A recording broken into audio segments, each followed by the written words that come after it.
आज जो इंफ्रास्ट्रक्चर के क्षेत्र खुले हैं, इसका फायदा उसको मिलता है। एयरवे हो, रेलवे हो, हमारे एक्सप्रेस वे हो, ये हमारा यातायात जितना बेहतर हो और हमारा डिजिटल कनेक्टिविटी का जो काम है, ये इसके लिए एक बहुत बड़ा पॉजिटिव ग्राउंड तैयार कर रहा है और जिसका फायदा मिलने वाला है। और जो वोकल फॉर लोकल और रीजनल टूरिज्म, इसको एक बल देने का काम है। साथियों, अब दुनिया एक नए युग में प्रवेश रही है। जिस समय औद्योगिक क्रांति हुई, उस समय हम गुलामी के दौर से गुजर रहे थे, तो औद्योगिक क्रांति का जितना फायदा लेना चाहिए हम नहीं ले पाए। अब एक नया युग शुरू हो रहा है, हरित युग, ग्रीन एरा। भारत के पास बहुत संभावनाएं हैं इसका नेतृत्व करने की, और हम इसके लिए आने वाले दिनों में ग्रीन हाइड्रोजन की बात हो, ग्रीन एनर्जी हो, या ग्रीन जॉब्स हो, या ग्रीन मोबिलिटी हो, इन सारे विषयों को हम इतनी तेजी से आगे बढ़ाना चाहते हैं ताकि इस हरित युग का नेतृत्व दुनिया में भारत का सामर्थ्य सिद्ध कर दें, ये हम चाहते हैं। साथियों, इसी सिलसिले में इस 5 जून को जब पर्यावरण दिवस था, 4 जून को नतीजे आ गए थे,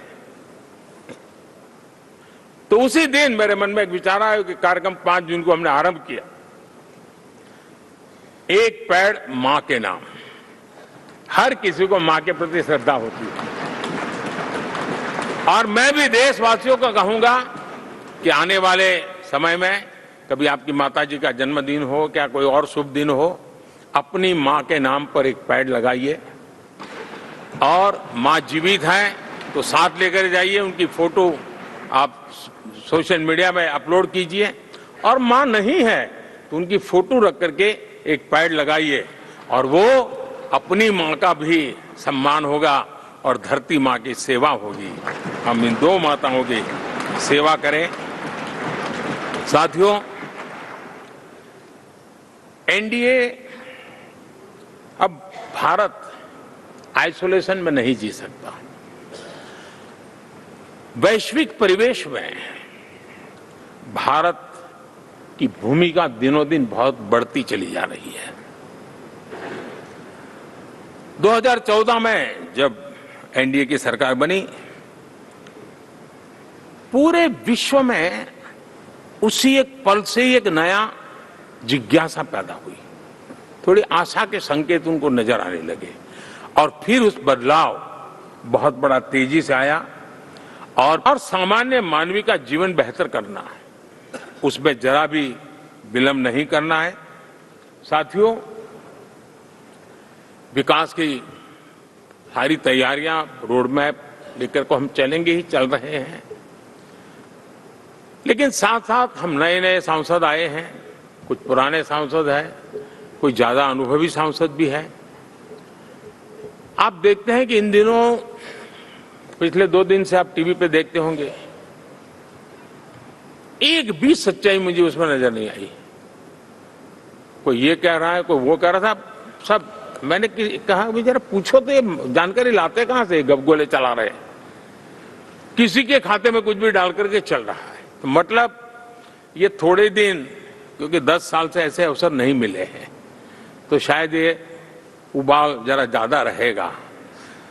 लेकिन आप मान के चलिए जी, ऐसे लोग कोई पहुंचेंगे, बस साहब मेरा अच्छा संबंध है, मंत्री में आपका नंबर कर सकता हूं, आया, हमें भी पता नहीं होता यार, हो सकता है मिनिस्टर बनने का ये रास्ता होगा तो हम भी गलती से उसका हाथ पकड़ लेते हैं, और वो पता नहीं वो किस खाई में डुबो देता है।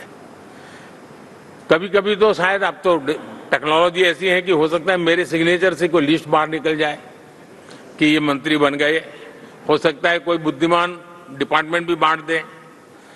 तो आजकल कई लोग सरकार बनाने में लगे हुए हैं, मंत्री पद बांट रहे हैं, पद बांट रहे हैं, व्यवस्था बांट रहे हैं। मैं आपसे आग्रहपूर्वक कहता हूं, और जो मोदी को जानते हैं, ये सारे प्रयास निरर्थक है। वे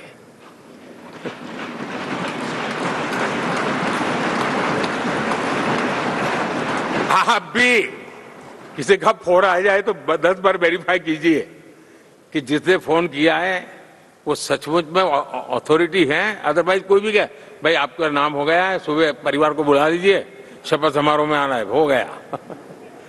तो ऐसी गपबाजी करने वाली एक बहुत बड़ी फौज रहती है। कुछ लोग आदतन करते रहते हैं, कुछ लोगों को मजाक आती है लेकिन, और कुछ लोग बदइरादे से करते हैं। मेरा सभी सांसदों से आग्रह है कि हम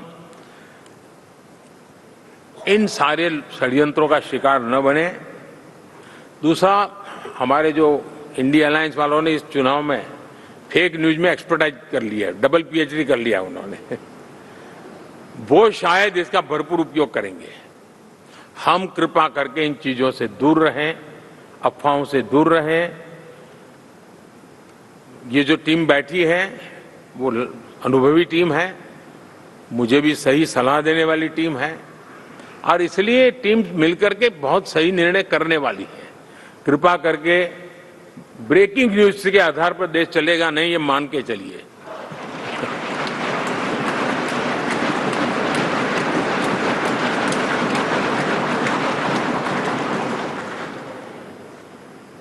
साथियों, विकसित भारत का संकल्प लेकर के हम चले हैं।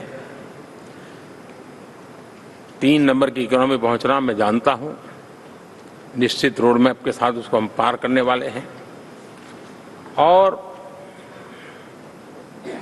मैंने पहले भी कहा था कि मेरा पल पल देश के नाम है, मेरा पल पल आप लोगों के नाम है। मैं 24/7 अवेलेबल हूं।